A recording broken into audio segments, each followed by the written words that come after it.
Come si fa a convincere papà che quello che faceva lui non andava bene e che quello che dicevo io andava bene?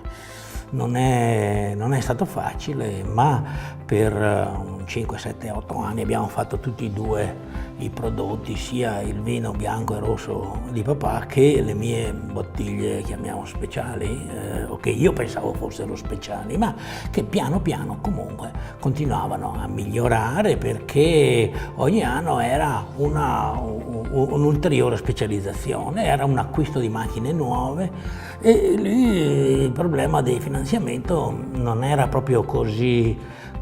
facile, però a onore del vero non è che sono partito da zero.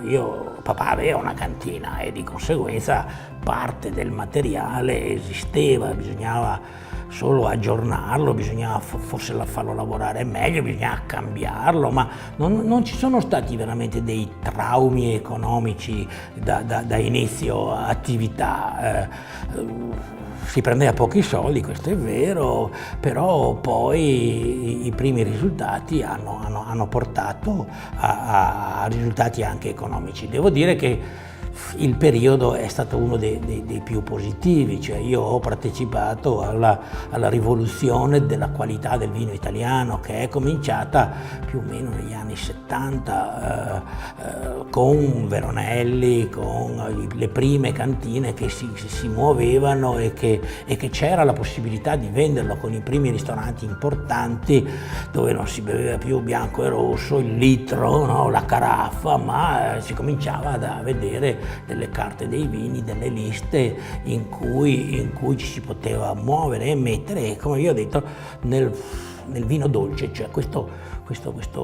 particolare, cioè una cosa che deve farvi notare, cioè